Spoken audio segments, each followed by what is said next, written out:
Welcome to Action Hour. It's Lindsey Baker, and today we are going to talk about the wild horse overpopulation myth. I have with me an expert here, Craig C. Downer, which you're going to meet in a moment. But first, I want to show you this. The efforts to round up wild horses on Colorado's western slope. For years, their practice has been seen as controversial. Now the Bureau of Land Management is corralling more horses than ever before. The BLM uses helicopters to get the herd into one place so they can capture them. The area they're targeting right now is under severe drought. BLM managers say there's simply not enough water to sustain a herd that size. The roundups have to be done, we're told, while horse advocates say otherwise, want those roundups to stop. It's happening on the western slope in Sandwash Basin. It's between Craig and Meeker. CBS 4 Mountain Newsroom reporter Jamie Leary went there to gather tonight's top story. We have over 20 years of data, and it is telling us that there is not enough food. While there is enough water for now, the Sandwash Basin is still drought-stricken. Craig, thank you for being here. You are an expert. You are an ecologist. You have been working on the wild horse conspiracy, also the title of your book, for over 40 years. And I would like you to address what they just said. There's no food and water, and that's why they're doing the roundups. That's very deceitful, because actually there would be plenty of food and water if they didn't give 92% of the forage to the mainly sheep ranchers there in the Sandwash Basin. I visited that several times, and I've been there after some of these roundups where they actually herd in thousands of sheep to strip the vegetation. So it's very deceitful to say there isn't enough for those very moderate that very moderate population of wild horses that's out there. And what they're doing, in fact, is bringing the population down to a genetically subviable level. And they're disobeying the true intent of the Wild Free Roaming Horse and Burros Act, which was to have land devoted principally to the welfare and benefit of the wild horses and burros, not the cattle rancher or the sheep ranchers. Now, let me just come in here and ask you a question. Is it because the horses are utilizing the resources, drinking the water, let's say, that they need for the cattle? Is it the land? Because I know a very similar situation is going on with the Tule elk. And it's because the cattle ranchers want more of the land. They're renting it cheaply. I realize there are different areas, and this is all over the western states, but what do you think is the main reason they want this little bit of land that the horses currently are on? Well, there's traditional ranchers that have been there, and they're there by a privilege which can be canceled. But the wild horses actually have a right to be there. So they're violating the true spirit and intent of the law. And that's what really grieves me. I love these animals. I especially love their right, the realization of their right to be themselves and to be a wholesome part of their ecosystems. But because this is being subverted, they're making a mockery of our democracy. This law was unanimously passed, and people are inspired by these animals. They're highly evolved, and they're much more natural than they are just slaves of people. They quickly revert to their niche, and this is North America is their evolutionary cradle. And I've written a lot about their positive contributions.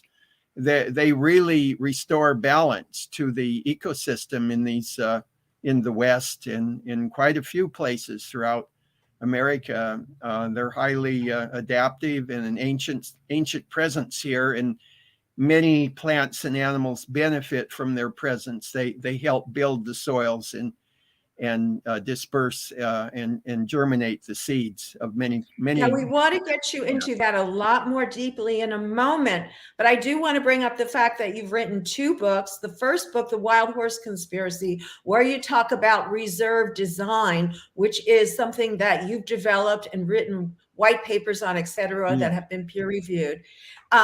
So my question to you is, what do you think is the best solution here? And what do you think, is it completely removing, is there no other answer but completely removing cattle ranching? Or what do you think is the solution? Well, the solution is not to treat them like domesticated animals, but to treat them like wild, naturally living animals, and design their habitats in a way, and I would call it design their reserves, to allow them to rewild, fill their niche, and naturally self-stabilize within their area. And you do this by correct reserve design, which involves a variety of steps, which are all benign, but they do involve effort. It's not this quick drug fix or anything where you just put a dart in them or something, and then end of story. No. Nature demands understanding and some effort and sacrifices in order to realize harmony. And that's what we have to do. We have to work with the people. And believe me, if these public officials had been people of integrity who really believed and took to heart the wonderful meaning and purpose of the Wild Free Roaming Horse and Burros Act, and had promoted it with courage and integrity, we wouldn't be in this terrible dilemma we are now, which is because of the corruption in and our. I want to break in here. Yeah. I want to break in here a moment. I have at the bottom, you can contact the Congressional Switchboard. I checked the number this morning, it's working, and say that you are against, I understand, and this is kind of breaking news, there is a lawsuit because they intend to do another roundup this fall. So we want to put that out there right now, because some people may have to go off the call, but we do want to make sure that people contact Congress if they're unhappy with this. And also you can come back, watch the rest of this interview, and at the top, there will be links for you to take action right at the end of the broadcast. Sorry to cut in there, Craig, but I thought that was important. There will be a number of roundups this fiscal year 2023, beginning July 1st.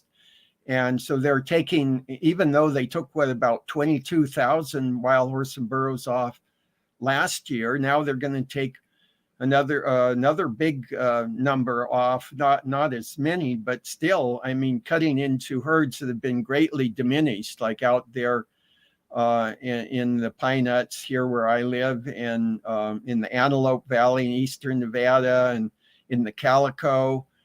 Talk a little bit about what happens when the herd gets reduced, because I don't know if people know that. Well, if you would. What happens is they break up the social units or bands of the horses, or the harem territories of the burros, and they cause a lot of confusion and disorganization of these animals that are actually refilling their age-old ancestral niche and place. Remember, they know how to live out there, but when you go and you traumatize them and take most of them off, and you break up their families and their hierarchies among their different bands and social units, you cause a lot of chaos and mayhem and dysfunctionality. So these animals are being victimized, and then many of the poor horse and burros that are taken off, of course, suffered terribly. They're terribly traumatized, and many of them end going to slaughter. Let's face it, even the ones that are legally adopted, after getting title, those people sell them on the open auction. Mostly it's the kill buyers, and then they're taken over in horrible conditions and to Mexico or Canada, where they're slaughtered, and that's been proven a lot. But this is just the wrong approach. They're treating these animals like they're domestic animals that have to be tightly controlled and manipulated. And that's because people who are running this program are mainly from ranching backgrounds, and they're used to controlling everything in the ranch-like style. But the naturalist style, who appreciates the horse as a natural animal and recognizes its millions of years, and I've spent years studying that. For years I was like a professional student, studied all about evolution, ecology, about sociology, about conservation, and I realized that reserve design and rewilding are the right way, and that obey the true intent of the Wild Free Roaming Horse and Burros Act. And you design a reserve, you recognize that you have to get all the habitat requirements that a viable, genetically viable population requires. And then you learn how this can be contained by various means, like natural barriers, tall mountains, raging rivers, lakes, also by semi-permeable artificial barriers like the log and pole buck rail fences that work very well.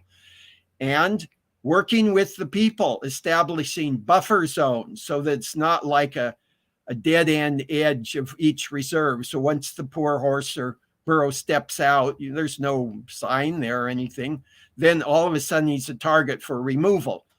And we got to deal with the people with understanding and get them to learn how to share. This is the law. They belong to all the public, not just to the exploiters of the public lands.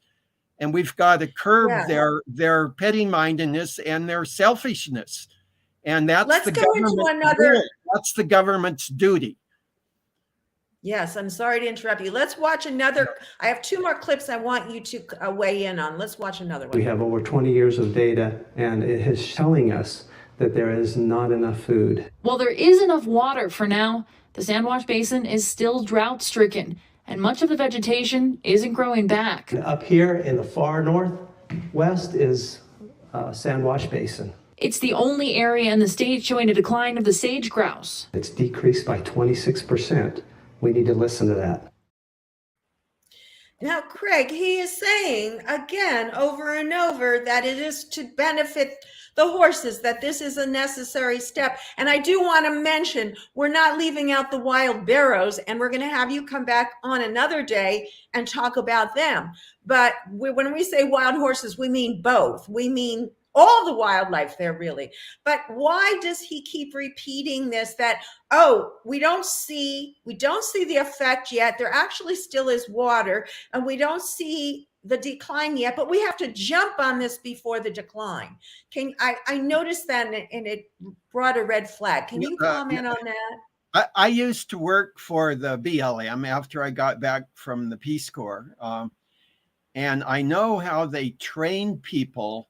One of their biggest emphasis is PR, and it's convincing the public that their policies are the correct ones.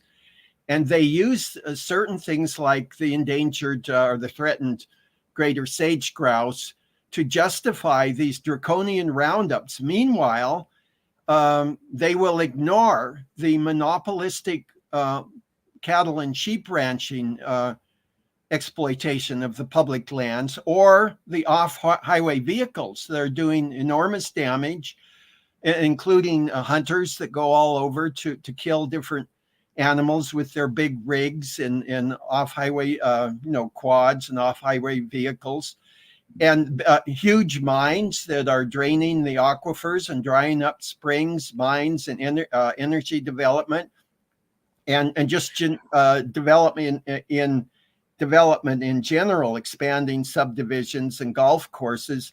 And so they're servants of big money and big corporations, and they're not being honest, and they're targeting the wild horses and burros for blame, and that's called scapegoating. Also known as another thing that happens is what's called gaslighting, where you You Right. kind of introduce a false premise, and you cleverly design that, and then you do a slick Right. PR I have number. another question for you, Craig. I have another question. I know you can go on. There's a lot to cover, but we want to be able to keep it within the time Yeah, I just frame. wanted to say 92% of the forage of the Sandwash Basin is given to the ranchers. So Great. Now this you is just setup. came back. Yeah. You just came back from a rally and lobbying, and it was a big rally for the wild And horses. I would love you to talk about that.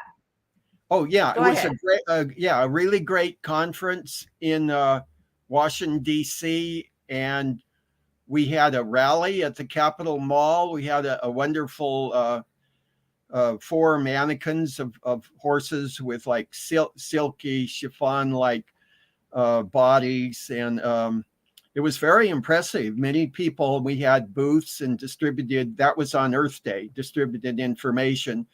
And then the following 3 days, so 23rd, 24th, and 25th, we were having our conferences. And I learned so much. I learned how the wild horses greatly help to combat global warming, even more than I knew before.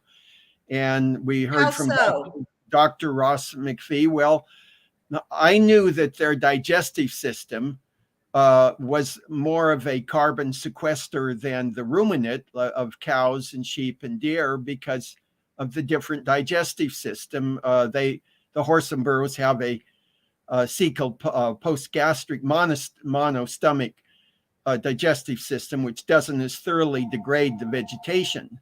So I knew that was sequestering more carbon from the atmosphere. But then I also learned that the horses are great grassland restorers, and that grasslands build up huge root masses in certain areas like prairies and plains where grass is grassland ecosystems are appropriate, and that is capable of locking away carbon from the atmosphere in great quantities.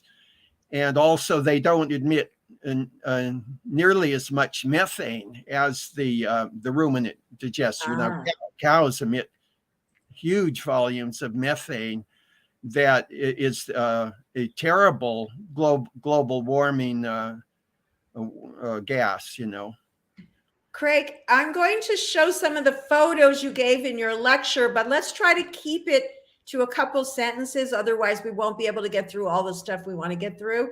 But why don't you describe a few of these images? Now, the first one is a picture of you on Route 66. Yeah, I did a study there in Arizona. I was at Cibola Trigo, and I saw the burros, and I looked for the wild horse, and it's on my website. And I got up to the Surbat Mountain Spanish Mustang herd. They're really wonderful horses. And I was in the Black Mountain Wild Burro area. But in my reserve design proposal, I'm proposing special treatment. I also recently did a in-depth study of the Apache sitgraves and Heber wild horses up there in sort of northeast central Arizona, and I'm really fighting for all those horses in that 2 million acre Apache Sitgraves National Forest, which are being targeted for almost total elimination. Wow. So we want to talk about how people can actually contact their representatives. So we have a couple of different numbers. You can take that number down. You can also go to Craig's website, because I understand on your website you have pages where people can take action, and we're going to put that up at the top of the post. Wonderful. I also, let me show, there was a couple of photos that really struck me here. I want to show the damaged ecosystem, but I know you're going to really get into that one. So there was one where it said here about the cows. This was very dangerous for the horses. They put something up to block the cows from walking over it. Can't quite find here it is, cattle guard. What is this? Yeah, a cattle guard is placed to keep cattle in a certain place, and you're supposed to have rebars in them so that if there are panicked animals, especially wherever there's horses or burros. That was the regulation. It was called the Wild Horse Anti-Cattle Guard. And this is in that Heber Apache Sitgraves National Forest where I did my study a couple of years ago. And by the way, I have a peer-reviewed publication out on that. Yes, I but think now I that's have a the real hazard screen. to the horses. It's a real hazard. They can snap their legs and die terrible, long suffering, agonizing deaths. And I've encountered that in various areas. So they're being very callous about the welfare of these wonderful animals. And that's a self-stabilizing population. Now, this fence is keeping them out in the Surbat Mountain along the ridge type. It's keeping them out of a large part of their legal herd management area. And they're really doing a squeeze play on the Surbat Mountain, which is a very valuable old Spanish colonial heritage herd as well, dating back, from the real early Spanish Mustangs. And they only want to leave, about 40 horses in this huge mountain. It's just ridiculous, and they're giving practically all the forage to the cattle. I'm going to play one more clip, and it's about Carol Walker, who is one of the plaintiffs in this lawsuit. Yeah, I'm glad they're suing there in Wyoming, the Red Desert. I the BLM. Yes. And I will talk about it after we play the clip.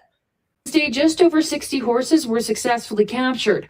All are sent to Canyon City for processing and adoption. This is not a good life for a wild horse. Wild horses should be out on public lands where they belong, where they were born, with their families. Carol Walker knows the Mustangs well. She's adopted several and has been professionally photographing the sandwash herd since 2011. The BLM was not willing to work with us at all. And Governor Polis had this wonderful letter saying that he wanted to have a moratorium on roundups for 6 months. He wanted to work with stakeholders. Stakeholders like Carol, who'd like to see fewer horses removed with no helicopters. It's absolutely devastating. The amount of mouths.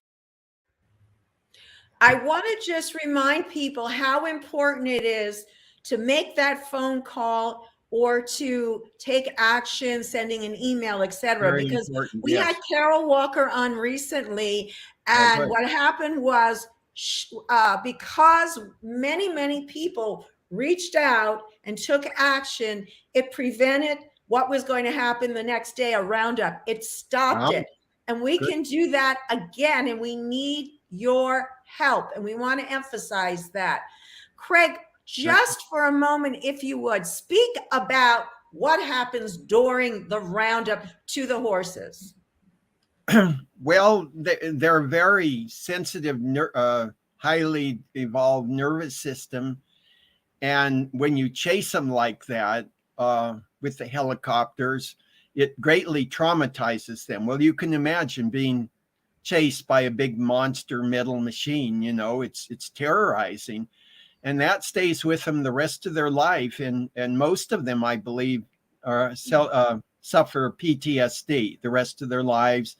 And often when a helicopter or even a guy with a big cowboy hat comes on, they'll panic and go off, go berserk. And I've observed that sort of thing.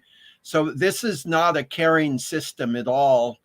And they always say that the horses and burros are incapable of self-stabilizing their population, and that's a gross falsehood, because they are a climax species. I learned that in my study. They're part of the permanent ecological successional stage, and they're once you allow them to fill their niche in the area, they naturally self-limit. But they are picking and choosing and developing a storyline, which is paints them as needing to be tightly controlled all the time. So basically, it's the rancher take on the horses, and they don't really believe in wild, naturally living horses. All they believe is in domesticated horses. So we have the wrong people running the show, and it's what's called agency capture by the very people that the law was designed to protect these wonderful animals against. And I've written quite a bit about that. I've written some articles at the 50th Let me show your anniversary book. explain my reasoning. Yeah. I've even written poems about them, and I started my presentation there in Washington with a beautiful poem to wild horses that the people really seem to appreciate there in Let me DC move down. in the conference. But Yeah, this I is have the a lot in there about that. About the great. wild. This is beautiful. I think you have another book too that we want to make sure people see. The wild horse conspiracy is the one that mainly is about the. But if you go on to ccdownerbooks.com, both of these most recent books of mine are there. I'm here on the site, so if you could tell me where to go, you got to go to the second book. So this is the first book, my most recent book, but the second book is the one mainly about the wild horse and burros. Yeah.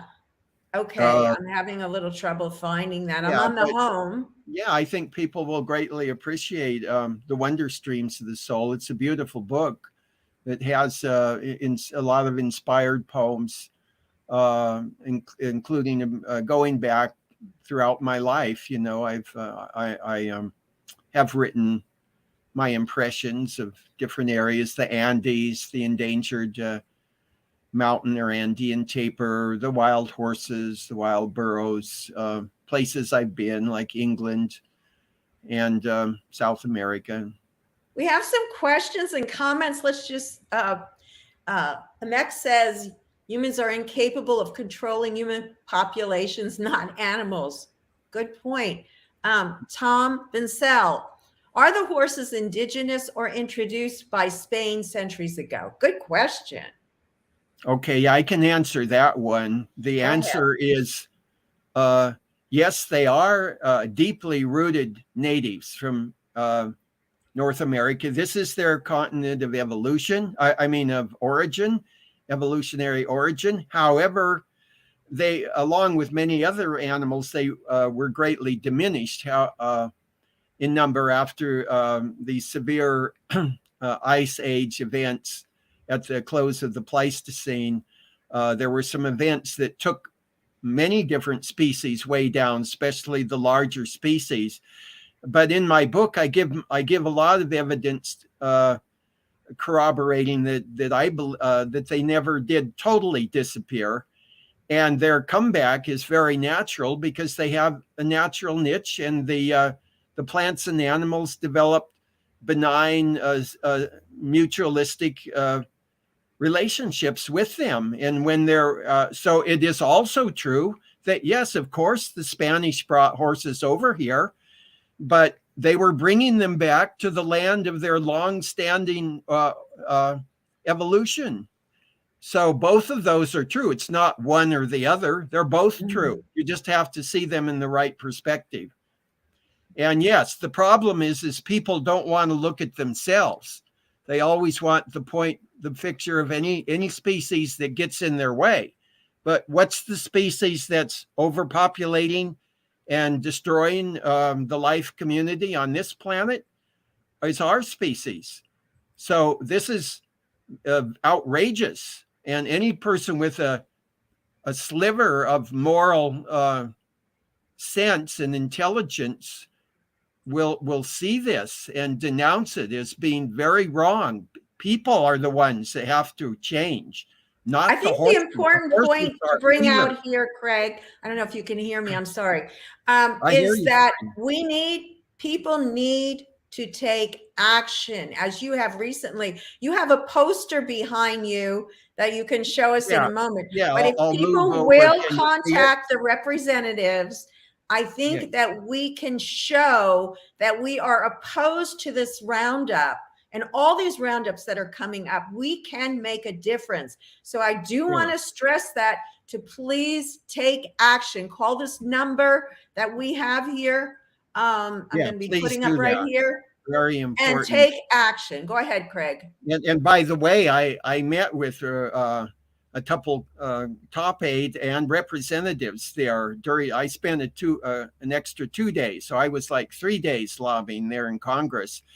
And I met directly with representatives as well and was able to give them my study and my book and my proposals. And I never got any real negative input. At my first day, I was with 4 others, and we were always received Who are you well speaking and with? listened to. Do you mind We revealing? spoke with Dave Schweikert from Arizona, the representative, and he was very interested, and he took my Apache Sitgraves for us. I had a printed out copy, which I gave him. So he says he really is concerned and wants to help. And I was in Raul Grijalva's office also, and I met with the top aide there. And I've met Raul before, and I'm fluent in Spanish, but he was, very receptive, and he knows that they're being very unfairly treated. And encourages. I'm going to send. I'm getting together a special letter to the 118th Congress now. I'm composing a very eloquent and convincing letter, and I'm going to send it to all those. Must have been 40 or so offices that I both in the House of Representatives and in the Senate that I visited and spoke with. This is an area where it was fenced off there in the Surbat Mountain. You see, it has plenty of grass, no wild horses, however. Wow. So when And what do? They bring in the cattle. They bring in the cows. They're not cattle. They're cows. They're living, sentient beings that need to live and need to stop being overproduced by man and destroying our earth. I mean, the desert can be beautiful, and to say that the horse is a destructor of the desert ecosystem or the burro is simply not right. It's a prejudiced view that ignores how they've sealed off a natural on the east side of the Surbat Mountain, and they've taken all the water down to little ranchettes, and it's for people. They're taking it away from the wild horses and the deer and the mountain lions and all the others there, and they shouldn't be doing this. I mean, there are water rights that came with the passage of the Wild Horse and Burro Act, which gives the government authority to make sure they have enough water. So there's a beautiful mare and her colt, and there's a beautiful mare and her colt in a nice thriving ecosystem. So are they destroying this ecosystem? I don't think so. And doesn't look like it.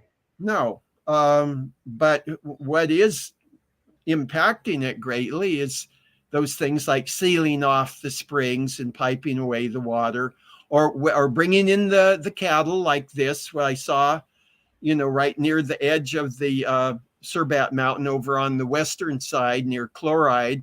I saw these devastated areas where they bring in masses of cattle to strip the forage, So it's just one of these things, and it's not the cow's fault, it's people trying to overexploit our public lands and not recognizing the natural balance and ways we can let the animals achieve a natural balance, which is a much better quality of life for all of them and for us too, because we're all influenced by what's going on. If we create disharmony, then we will reap disharmony too, believe you me.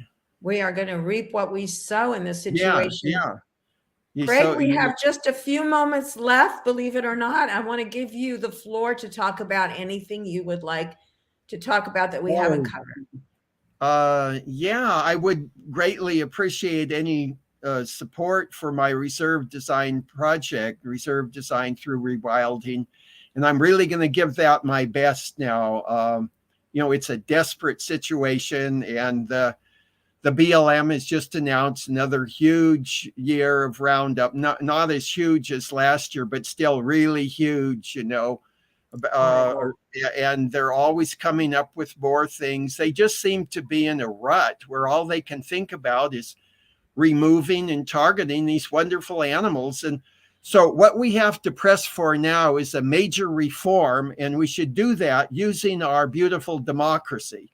And we can do that by exercising our rights to free speech and to use our representatives and senators to introduce and not just listen to the wild horse enemies, but listen to the wild horse friends, which are the majority of the public.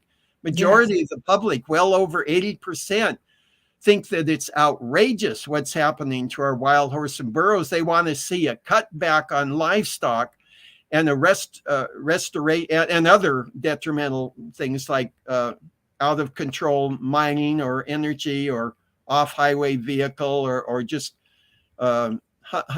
exclusively hunter focused policies. And they want to see much more of a holistic, ecological, and honest caring policy by our federal agencies. And the two agencies responsible are of course, the Bureau of Land Management in the Department of Interior and the U.S. Forest Service in the Department of Agriculture. And we also have to set up cooperative agreements under Section 4 and 6 of the Wild Free Roaming Horse and Burros Act.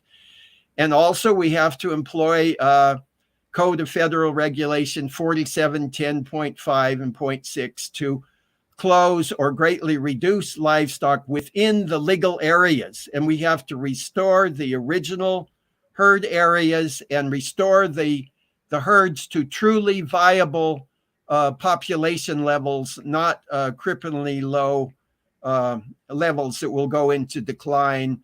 And it won't, my opinion is that we should not be tampering with the reproductive systems of these animals, because this is domestication and it's replacing natural selection and harmonious adaptation by the animals to their unique ecosystem with artificial selection, which is what is done to domesticated animals. And obviously that's not what the Wild Free Roaming Horse and Burros Act wanted, or intended.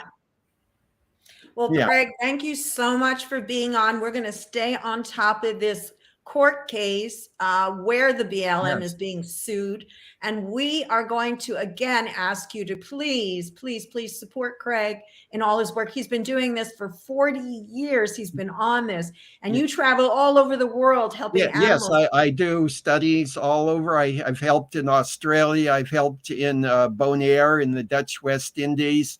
I've helped in Europe, places in England and Europe, and I've looked, even as far as Russia. I've sent my input in there. Great, but yeah, if you could help me with my reserve design, I have a GoFundMe called Reserve Design for Wild Horse and Burros, and it's on my website.